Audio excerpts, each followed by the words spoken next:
Salamat po, Mr. President. Kahapon pa po ako naghihintay. Ang dami na po kasing nagsalita. Sana po kung sino naman yung nauna na nagsabi, pakiunan nyo naman po. Sa akin lang po, nagpo-point of order po tayo, pero tayo rin naman po nagbabiolate ng ating patakaran. Nangyari po kasi yung nangyari kahapon, Mr. President, sa unang kasaysayan, sa kasaysayan ng institusyong ito. Nakita ko po, Mr. President, kung paano ginawa ng mga NBI yung ating pasukan. Gumawa po sila ng checkpoint. Sa akin pong palagay, magmula po nung panahon ng Philippine Assembly, hanggang ngayon, wala pa pong nangyaring gano'n. Dahil po sa respeto sa tatlong dakilang nagkakahating bahagi ng ating pamahalaan, ang executive, legislative, at saka yung judiciary. Ngayon lamang po nagkaroon ng ganitong insidente kung paano niyurakan ang dangal ng institusyon na tayo pa po ang naririto. Mr. President, gusto ko po sanang magtanong ng ilang mga bagay sa ating kasama, sa kanyang mga tinuran na pangyayari, kaugnay po ng tangkang paghuli kay Senator Bato. Ginoong Pangulo, mas maganda pong makatanggap tayo ng mga katanungan sa ating kasamang kahapon pa nag-aantay. Yes. Salamat po, Mr. President. Please proceed unless you want to postpone that till tomorrow. Mr. President, Your Honor, kanina po ay marami rin pong gustong magtanong sa akin ng mga miyembro ng press.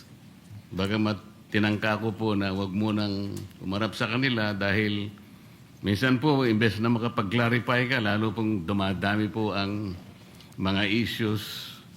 Kaya ako na pong nagpilit na parang iniiwasan ko na po. Kaya lang, hindi mo po maiwasan. Sa dami po nila, talagang hahabulin ka po. Ang una po nilang tanong sa akin, Sir, ipa-aresto niyo po ba si Senator Bato? So, sagot ko po, Mr. President, tanong din. Ikaw, kayo, gusto niyo ipa-aresto? Ang sagot sa akin, hindi po, kayong tinatanong namin kasi kayo po ang nandito. Hindi, tinatanong ka rin kita, kasi Pilipino ka. Gusto mo bang makita ang isang senador na ibinoto ng sambayanang Pilipino? Aaresto sa loob mismo ng Senado? Hindi po. O kung ikaw hindi, lalo na ako. Kayo po ba'y na-interview rin ng gano'n? Opo. Sir President? Nakakagulat po sapagkat ako po din mismo, mahal na kasama at idolo namin, Senator Marcoleta. Nagtataka din po ako sapagkat marami po sa mga tanong sa ating ibinabato. Parang tayo pa ay may kasalanan sa pagbibigay natin ng masasabing lugar sa ating kasama dito sa Senado. Samantalang meron naman po tayong adopted resolution number 44. Ako po'y nagtataka talaga bakit ang mga tanong ay para bang tayo ay harboring kagad ng kriminal. Ginoong Pangulo, Your Honor, yung nangyari po kahapon, mas naniniwala po ako sa dating Pangulo natin, Senator Soto, sa kanyang sinabi. Nung tinanong ko po siya kahapon, habang nagmimerienda po tayo, nung tayo nakasuspindi pa, sabi ko, Mr. SP, nung pinuntahan ka ba ng NBI, pinakita sa'yo yung warrant of arrest? Nakita mo ba? Hindi, sabi niya. Ako po naniniwala na talagang hindi nila ipinakita yung warrant of arrest sa ating dating Pangulo ng Senado. Ang ating pong miyembro ng press, Mr. President, mahilig lang silang tanong ng tanong eh. Pero yung basic yun ang ayaw nilang tanongin eh.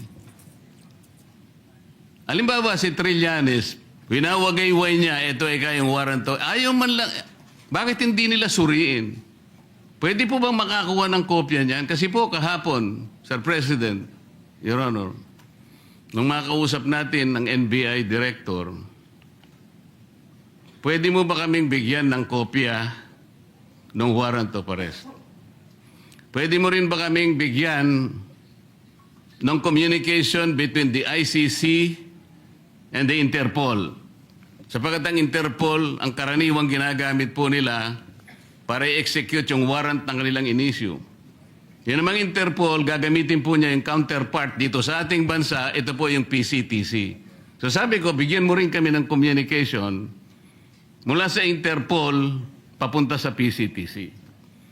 At mula sa PCTC, meron silang sulat din sa inyo at kayo nga ang dineputize para i-serve yung warrant of arrest kay Senator Bato. Maliwanag po yung sagot niya, Mr. President, Your Honor. Opo. Gusto ko po sanang itanong, Mr. President, kung nag-comply na yung NBI Director na yung ating hinihingi ng mga communications para mapagtibay natin kung talagang meron ngang in-issue, kung totoo nga po na merong warrant of arrest at hindi lang ginawa sa Claro M. Recto, para po lahat ay guided. Yes. Naibigay na po ba? So number one, Senator Marcoleta, I apologize to you. You were present and in fact, you made very good points to the NBI Director. Number two, tama po kayo. He promised to officially communicate the warrant and I told him he is welcome to serve the warrant. The issue is the actual arrest. So I asked my staff as to my office, wala. To our secretariat, may na-receive ba tayo from the NBI? Wala pa. So, Yeah, wala pa. Mr. President, Your Honor, doon lamang po sa simpleng requirement natin dahil nung gabing yun, ang sabi niya, hindi lang niya dala, nasa sasakyan niya. So, hindi na natin siya pinilit dahil yung sasakyan niya nasa labas. Pero, Mr. President, Your Honor, alas 5 na po eh. Yung po bang mga requirements na yun, simpleng-simple po para matukoy lang natin kung talagang merong warrant of arrest. Bakit hindi po hanggang ngayon ay naibibigay ng NBI na sila pala, allegedly, ang dineputize ng kung sino-sino na iserve ang warrant of arrest sa ating kasama? Bakit po? O baka nga po wala eh. Ito yung pinaka-problema. Ang dami pong kumakalat na issue sa labas, tinatago raw natin, meron pa pong nagsabi, kung sino-sino, na yung pagkup-kup daw po natin, yung ginamit natin, yung inadapt nating resolution number 44, sabi ni Trillanes, obstruction of justice. Yan po yung mga pinagsasasabi nila.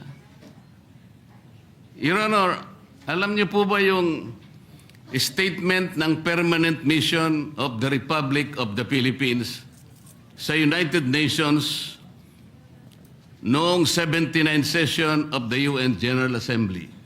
Ba, napakaganda po yan. Mas maganda po, basahin niyo po sa amin. Kasi hindi mo pa alam, di ba? Opo. Salamat po, Mr. President. Ito po kasi may kaugnayan sa pinag-uusapan natin eh.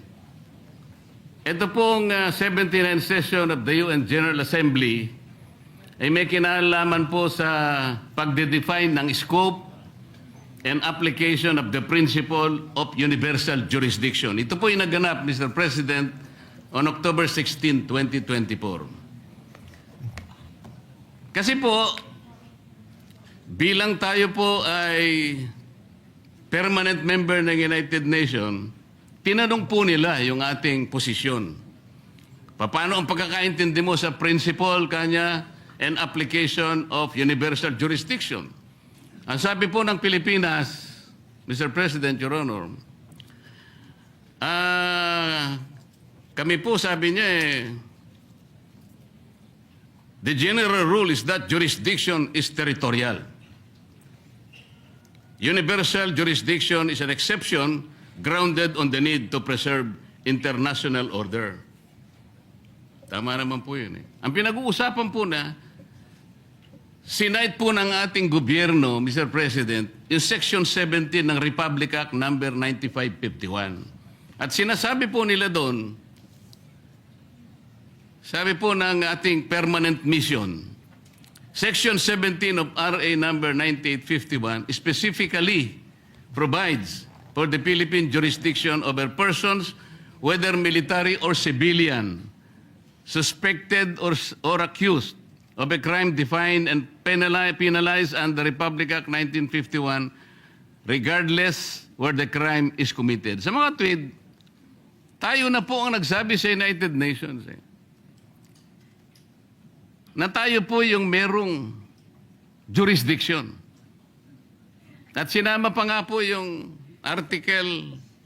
Section 18 na kung saan ang Regional Trial Court po ang merong jurisdiction. Primary and exclusive jurisdiction. Kanina po, Mr. President, Your Honor, binanggit po ninyo, yung warrant of arrest kasi kanya galing sa korteng hindi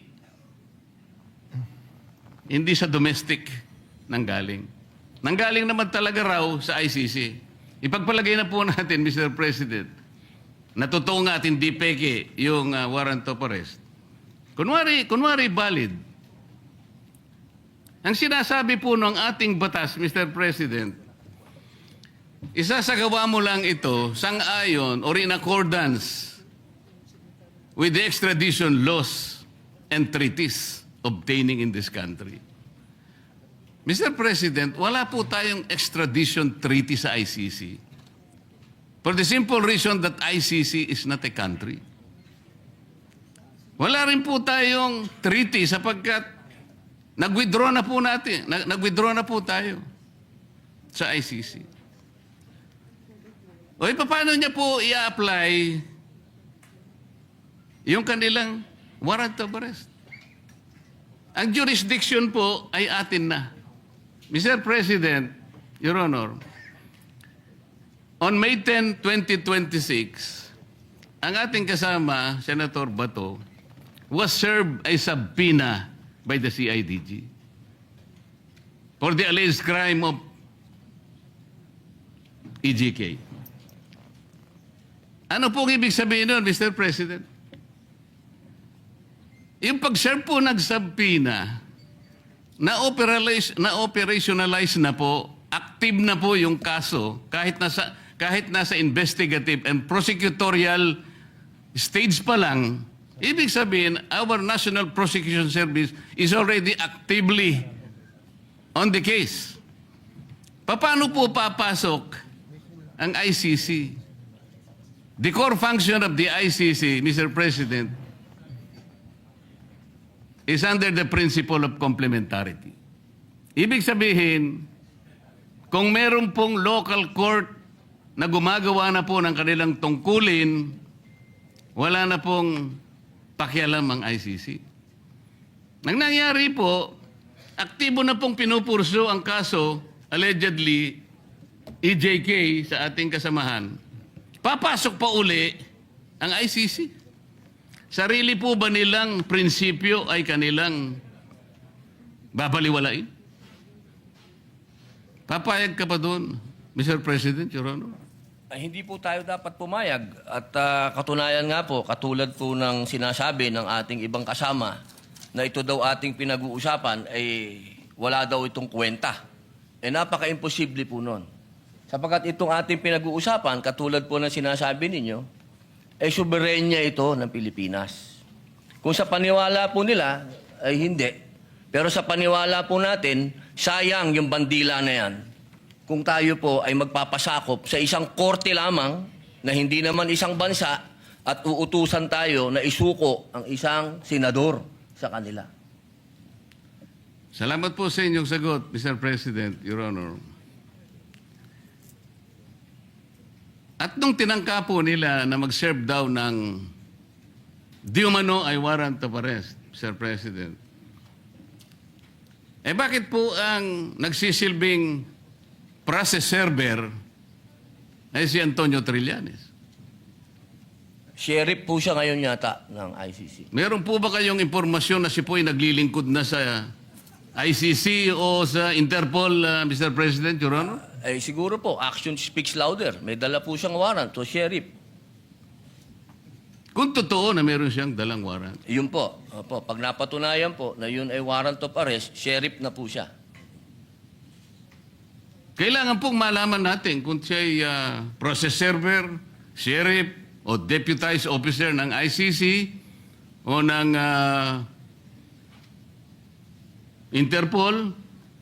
At kailangan tawagin din po natin, Mr. President, ang representasyon ng Philippine Center for Transnational Crimes sapagkat sila po yung counterpart ng Interpol. Pagka po binaypass nila yung opisina na yon, maliwanag na maliwanag po, peki po yung warrant of arrest, Mr. President. At peki din po yung nagseserve ng warrant of arrest. Naniniwala po ba kayo? Hanggat hindi po natin nakikita ang kopya na yan, eh, lumalabas po na peki yan. Mr. President, Your Honor, alam niyo po ba yung bilateral immunity agreement sa pagitan ng United States of America at ng ating bansa? Alam ko po yan, nasa Quran po yan. Nasaan po? Nasa Quran po. Ang binabanggit ko po ay ang nasa paragraph 2 ng bilateral immunity agreement. Kaya ako po sinabing nasa Quran dahil ang sabi po sa Quran, kapag yung bagay na hindi mo alam, itanong mo sa nakakaalam. Pakisabi po.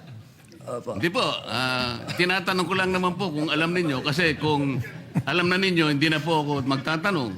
Di po, kaya ipaalam nyo na po sa amin. Ayan. Mr. President, ito pong sinasabi kong ito, may kinalaman na naman po kasi. Malaki ang kinalaman sa ating pinag-uusapan ngayon. Dito po kasi sa paragraph 2 nitong bilateral immunity agreement na ito na ginawa noong May 13, 2003, minsan po itawagin ito na non-surrender agreement. Sinasabi po rito na ang isang citizen ng isang partido, ibig sabihin ng Amerika, na nandito sa ating bansa, ay hindi mo pwedeng isurrender o i-transfer by means sa isang international tribunal for any purpose unless such tribunal has been established by the United Nations Security Council. Ano po ang ibig sabihin nun, Mr. President, Your Honor? Yung ICC po kasi, hindi po established international tribunal ng UN Security Council. Kaya nga po, kung mapapansin nyo, Mr. President, Your Honor, ang Amerika at saka ang Russia, hindi partido ng ICC. Wala silang, ayaw nila yan. Kinamumuhian nila yan. Dito po sa agreement na ito, tayo po, ang bansa natin, may katungkulan na hindi niya isusurrender ang isang Amerikano. Militar man yan, civilian, o no, nang walang consent yung Amerika. Ano po yung ironical implication nito, Mr. President? Tayo po pumayag sa pagitan ng kasunduang ito na ipagmamalasakit natin ang isang Amerikano na nandito sa ating bansa, hindi siya pwedeng i-transfer o surrender sa ICC sapagkat yan ay hindi recognized ng UN Security Council. Pero tayo, senador, Pilipino, meron siyang mandato sa ating mga mamamayan. Hindi ba kabalintunaan ito, Mr. President, Your Honor? Opo. Tama po kayo. Yan po ay ibinoto po yan ng taong bayan. Katulad po ni Senator Bato. 20 million po ang bumoto dyan.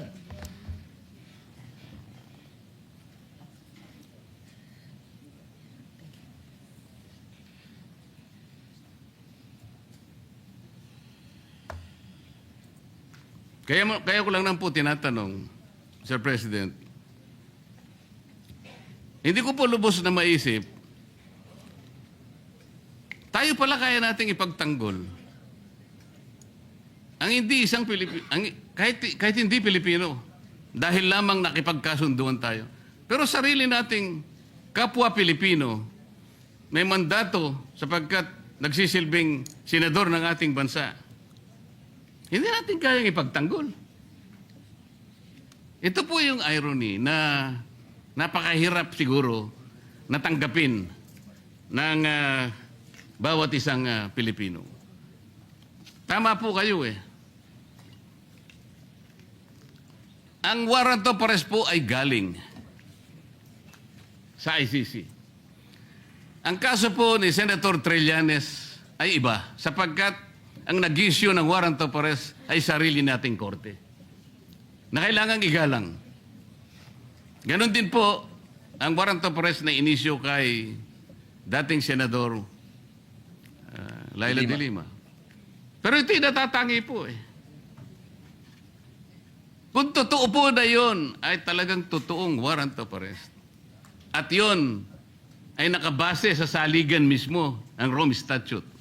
Bakit hindi muna nila unang basahin, Mr. President, yung Article 59 ng Rome Statute, na kung saan sinasabi ron, yung aarestuhin mong tao, kailangan madaliin mong ilagak sa isang competent judicial authority ng custodial state. Ano ang custodial state? Yung ating bansa.